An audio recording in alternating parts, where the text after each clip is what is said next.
Assalamu alaikum warahmatullahi wabarakatuh. Dear students, in today's lecture we are going to discuss activation energy of a chemical reaction. So today's topic is concept of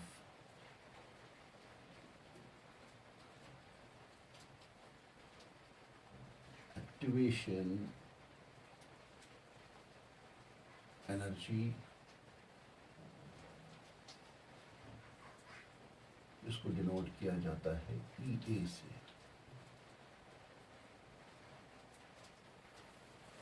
पहले define करते हैं।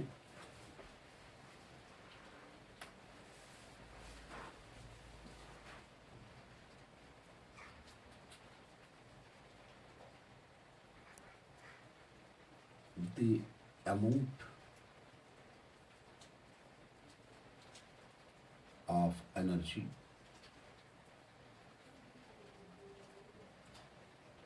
supplied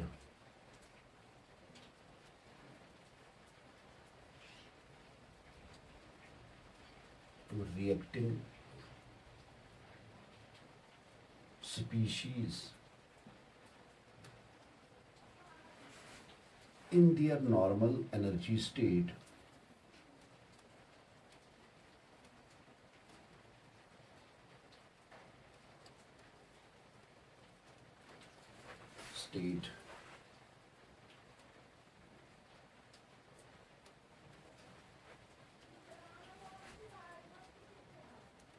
to make their energy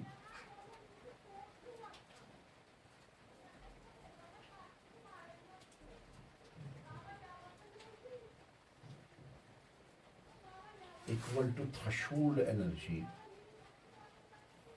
equal to threshold energy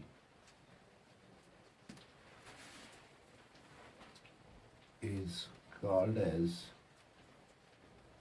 activation energy of a reaction. Activation energy, चलो short में लिखता हूँ।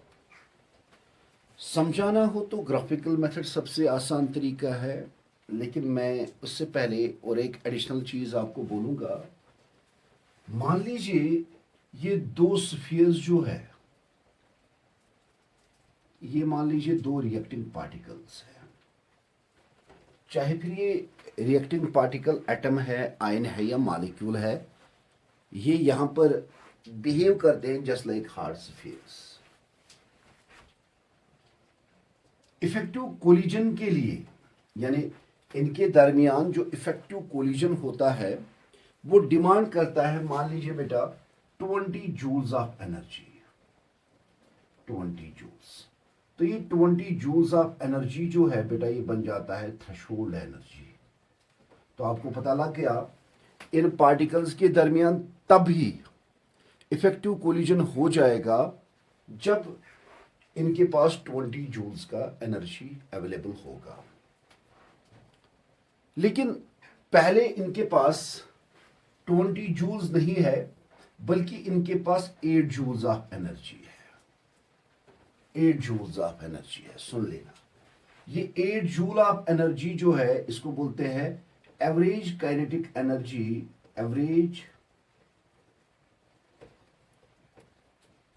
Average kinetic energy of reacting species. Is this amount of energy enough so as to form the products? No sir, क्योंकि product formation के लिए effective collision होना चाहिए, और इफेक्टिव कोलिजन जो है वो 20 जूल्स का एनर्जी डिमांड करता है, जबकि हमारे रिएक्टिंग स्पीशीज के पास टोटल 8 जूल्स ऑफ एनर्जी है। तो कम कितना है? ठीक है, कम जो है वो है 20 माइनस 8 जूल्स, 12 जूल्स। अब ये 12 जूल जो है ये आपको सप्लाई करना पड़ेगा, तब जाके इनका ये एनर्जी जो है that will be equal to threshold energy. ये जो एक्स्ट्रा या surplus amount of energy supply हम लोग करते हैं, ताकि केमिकल रिएक्शन में प्रोडक्ट फॉर्मेशन हो जाए, या रिएक्टेंट्स का एनर्जी जो है वो थ्रेशोल्ड एनर्जी जितना बन जाए, उसी को बेटा जी बोला जाता है क्या, एक्टिवेशन एनर्जी। यानी एक्टिवेशन एनर्जी जो है, it is the extra amount of energy, it is the surplus amount of energy supplied to reacting species in their normal energy state, in their normal energy state, to make their energy equal to threshold energy is called as activation energy। यही जो मैंने बोल दिया, ये तरीका मैंने बोल दिया, यहां पर ये चीज जो है ये लिखी है। तो अब इसका जो एक्सप्रेशन है एक्टिवेशन एनर्जी का,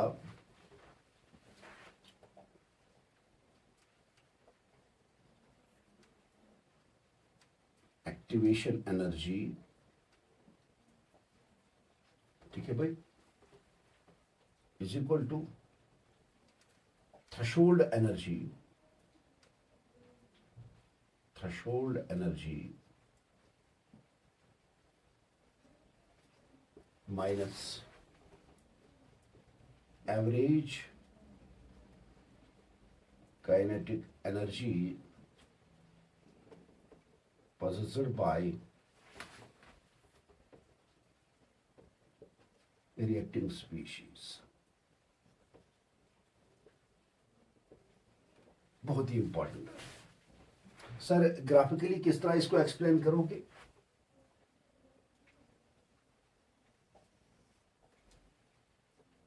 y एक्सिस एंड x एक्सिस। ये एक्स एक्सिस जो है ये रिप्रेजेंट करेगा प्रोग्रेस ऑफ द रिएक्शन को,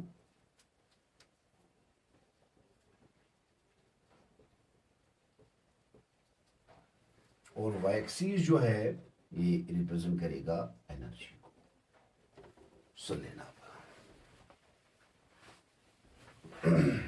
मेरे पास जो रिएक्टेंट है ना बेटा, उसका एनर्जी यहां कहीं है।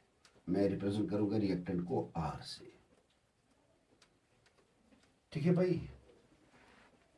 और रिएक्टेंट जो है ये मिक्स होके प्रोडक्ट बनाते हैं तब जब इनका एनर्जी थ्रेशोल्ड एनर्जी जितना होगा।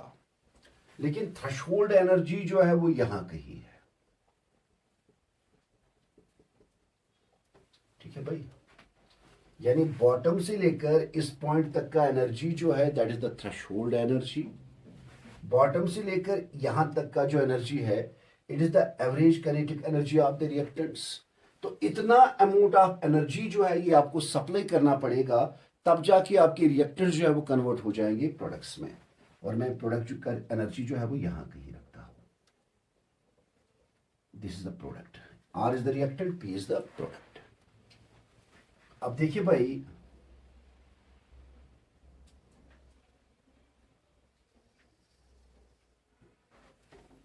ठीक है, सुन लेना।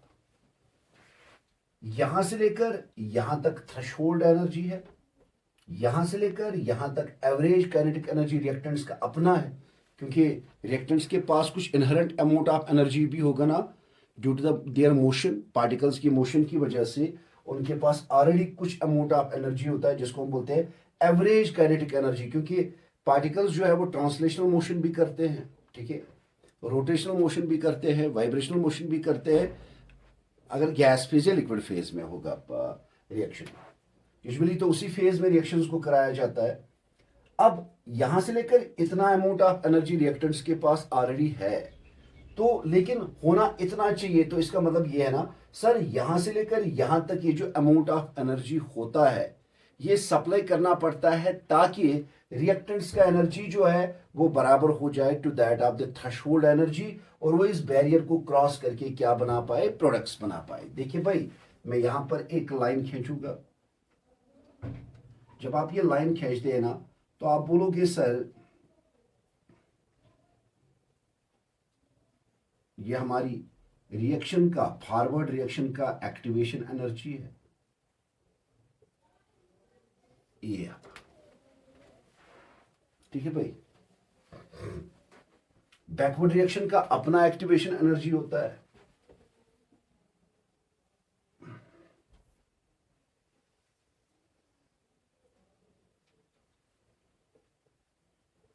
ये आ गया EAB। EAF is the activation energy of the forward reaction, EAB is the activation energy of the backward reaction। और रिएक्टेंट्स और प्रोडक्ट्स का एनर्जी डिफरेंस जो है वो आपको इधर देखने को मिलता है। This is delta E of reaction. इसमें आप देखते हैं रिएक्टेंट्स का एनर्जी जो है, या जिसको आप बोलते हो एंथैल्पी, जो है वो प्रोडक्ट्स की एंथैल्पी से थोड़ा बहुत ज्यादा है। तो इसीलिए ये एक्सोथर्मिक रिएक्शन का ग्राफ मैंने बनाया है। फॉर एक्सोथर्मिक रिएक्शन मैं कुछ कैलकुलेशंस करता हूं यहां पर। फॉर एक्सोथर्मिक रिएक्शन क्या पहला पॉइंट क्या है भाई सर, डेल्टा ई जो है रिएक्शन का वो नेगेटिव होगा, होगा कि नहीं होगा? क्योंकि डेल्टा ई जो है रिएक्शन का वो बराबर होता है E of products minus E of reactants. E of products जो है वो कम है, ई ऑफ रिएक्टेंट्स जो है वो है ज्यादा। ठीक है ना भाई? तो ये एक छोटी वैल्यू है और एक बड़ी वैल्यू है। छोटी वैल्यू से एक बड़ी वैल्यू को सब्ट्रैक्ट करेंगे, वैल्यू जो है वो आपके पास नेगेटिव बच जाएगा। साथ ही साथ जो एक्टिवेशन, मान लीजिए अब ये रिएक्शन जो है ये R गिव्स P जो है ये रिवर्सिबल रिएक्शन है। तो अब यहां पर आपको तो बेटा एक्टिवेशन एनर्जी देखना पड़ेगा, फॉरवर्ड रिएक्शन का भी और बैकवर्ड रिएक्शन का भी। चलिए पहले दिखाता हूं आपको। अगर ये एक्सोथर्मिक होगा, ठीक है, एक्सोथर्मिक रिएक्शन में एक्टिवेशन एनर्जी फॉरवर्ड रिएक्शन का इतना छोटा वैल्यू है लेकिन बैकवर्ड रिएक्शन का इतना बड़ा है, तो आप बोलेंगे नंबर सेकंड पॉइंट जो है EAF जो है activation energy of forward reaction that is lesser than activation energy of backward reaction. Please ये बातें याद रखना, ये बहुत इंपॉर्टेंट चीजें हैं। ये एक्सोथर्मिक रिएक्शन की कहानी है। और एक्सोथर्मिक रिएक्शन में जो एक्टिवेशन एनर्जी होता है फॉरवर्ड रिएक्शन का वो बहुत ही कम होता है as compare to activation energy of backward reaction, क्योंकि यहाँ पर रिएक्टेंट्स का एनर्जी जो है वो ऑलरेडी हायर होता है प्रोडक्ट्स की एनर्जी से। इसीलिए रिएक्शन को फॉरवर्ड डायरेक्शन में प्रोसीड करना आसान लगता है, क्योंकि इस स्टेप में, या मैं बोलूँगा फॉरवर्ड स्टेप में, या मैं बोलूँगा फॉरवर्ड रिएक्शन में डिमांड जो है एक्टिवेशन एनर्जी का वो कम है as compare to backward reaction. पहली बात ये है। क्या हम सर और किसी तरीके से एक्टिवेशन एनर्जी को डिफाइन कर सकते हैं? लाखों तरीके हैं, मैं बोलता भी हूं किस तरह और कर सकते हैं डिफाइन।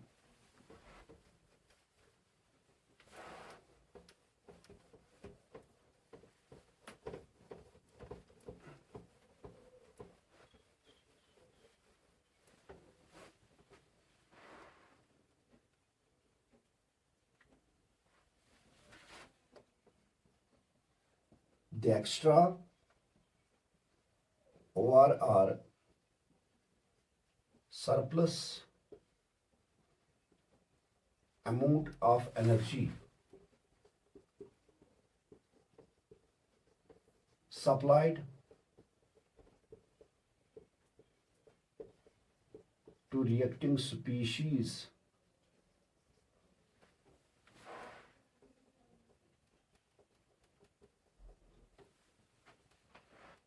बेटा, ये एक्स्ट्रा या सरप्लस अमाउंट ऑफ एनर्जी होता है जो हम सप्लाई करते हैं रिएक्टिंग स्पीशीज को।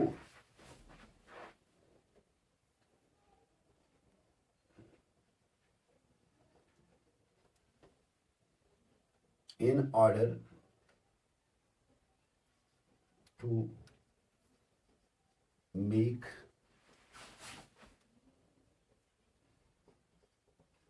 their energy equal to threshold energy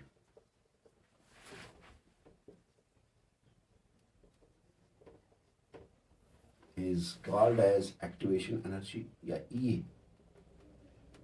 तीसरा, ये वो अमाउंट ऑफ एनर्जी होता है जो रिएक्टेंट्स एब्जॉर्ब करते हैं। सप्लाई जब करोगे तो वो तो एब्जॉर्ब करेंगे, ताकि वो एनर्जी बैरियर को क्रॉस करके प्रोडक्ट फॉर्मेशन कर पाए, उसी अमाउंट ऑफ एनर्जी को बोला जाता है क्या? Activation energy. इस तरह भी the surplus amount of energy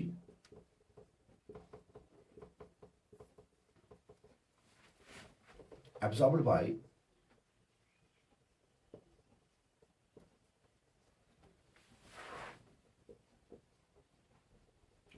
reactants in order to cross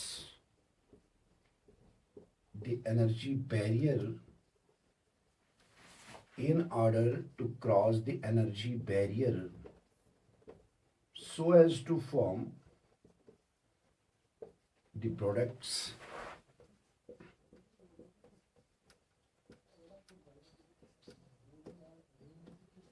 is called as activation energy. नहीं, आप इन रिएक्टर्स को एक्टिवेट करते हैं। देखो भाई, ये एक बात भी है ना, अभी आपने किसी बर्तन में दूध भी डाला, यानी आपने मिल्क भी ऐड किया, आपने शुगर भी ऐड किया, आपने चाय भी ऐड कर दी और आपने वाटर भी ऐड कर दिया, ठीक है ना बेटा? लेकिन क्या चाय खुद ब खुद बन जाएगी? नहीं सर, अच्छे तरीके से चाय बनाने के लिए आप इन सारी इंग्रेडिएंट्स को, जिसमें वाटर भी है, मिल्क भी है, शुगर भी है, टी भी है, इनको हीट करना पड़ेगा। इसी तरह केमिकल रिएक्शन में रिएक्टेंट्स के पास इनहेरेंट अमाउंट ऑफ एनर्जी होता है ऑलरेडी, लेकिन उतना अमाउंट ऑफ एनर्जी जो है that is not enough to cross the barrier, यानी या उतना अमाउंट ऑफ एनर्जी जो है वो बराबर नहीं होता है as compare to threshold energy. और जो एक्स्ट्रा अमाउंट ऑफ एनर्जी फिर हम सप्लाई करते हैं वो इसीलिए किया जाता है ताकि रिएक्टिंग स्पीशीज का एनर्जी जो है वो बराबर हो जाए to that of the threshold energy, ताकि प्रोडक्ट्स का फॉर्मेशन हो जाए। उसी सरप्लस अमाउंट ऑफ एनर्जी को एक्टिवेशन एनर्जी बोलते हैं। And activation energy is equal to threshold energy minus average kinetic energy of reactant molecules. ये याद रखना पड़ेगा आपको। अब पहले मैं आपको बताता हूं कि जो हमारा एंडोथर्मिक रिएक्शन है उसका ये जो ग्राफ है या ग्राफिकल मेथड है वो किस तरह बनाया जाता है। चलिए भाई, ये आ गया Y axis, X axis. Y axis पे वही एनर्जी लेते हैं बेटा, और एक्स एक्सिस पे प्रोग्रेस ऑफ द रिएक्शन को रिप्रेजेंट करते हैं, प्रोग्रेस ऑफ रिएक्शन। अब मैं इधर रखूंगा रिएक्टेंट्स को और यहां पे रख लूंगा किनको? प्रोडक्ट्स को। आर रिप्रेजेंट करेगा रिएक्टेंट को, पी रिप्रेजेंट करेगा किसको? प्रोडक्ट को। लेकिन आप सबको तो पता है सर, पहले तो किसी बैरियर को क्रॉस करना पड़ेगा और से वो बैरियर जो है वो इधर है, यानी थ्रेशोल्ड जो है रिएक्टेंट्स के लिए वो ये है। तो अब आपको यहां से लेकर यहां इतना तो है, होना चाहिए इतना, तो इतना तो आपको सप्लाई करना पड़ेगा।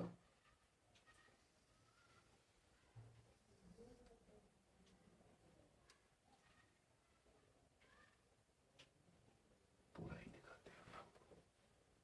अब तो आपको ये पता लग गया कि थ्रेशोल्ड जो है वो यहां कहीं है।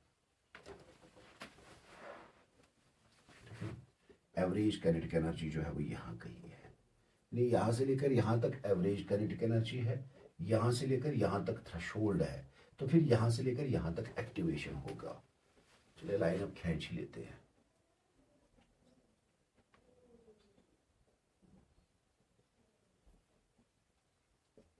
देखो भाई,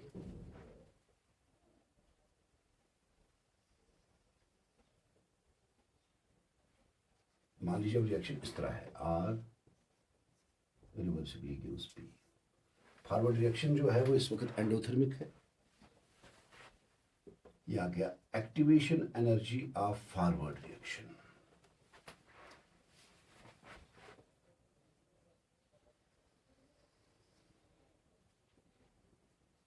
ये आ गया activation energy of backward reaction, और ये आ गया delta E of reaction, delta E of reaction. तो एंडोथर्मिक रिएक्शन के लिए कोई मुश्किल चीज तो है ही नहीं। अब एंडोथर्मिक रिएक्शन क्या क्या चीजें आपको देखने को मिली? सर ई ऑफ प्रोडक्ट्स जो है that is greater than E of reactants. Delta E जो है वो बराबर होता है E of P minus E of R reaction. तो कॉमन सेंस की बात है, डेल्टा ई रिएक्शन का बड़ी टर्म में छोटी टर्म सब्ट्रैक्ट करनी है तो वैल्यू जो है वो होगा positive. Delta E reaction positive, या आप बोलेंगे डेल्टा एच रिएक्शन जो है वो क्या है? पॉजिटिव। अभी अभी मैंने बोल दिया।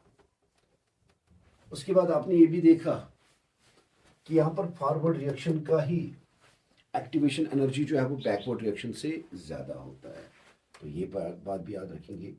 ये एफ जो है that is greater than E A B, लेकिन जब बात होती है एंडोथर्मिक रिएक्शन की। प्लीज़ ये बातें याद रखेंगे आप, ये बहुत ही ज़्यादा इम्पोर्टेंट बातें हैं। ठीक है, तो ये एक्टिवेशन एनर्जी का ऑलमोस्ट खात्मा है। तो अब मुझे इसमें खाली एक टॉपिक बचा है, वो है कोलिजन थ्योरी। वो मैं कल के टॉपिक में इंशाल्लाह पूरा कंप्लीट करूँगा। तब तक के लिए अल्लाह हाफिज़, थैंक यू।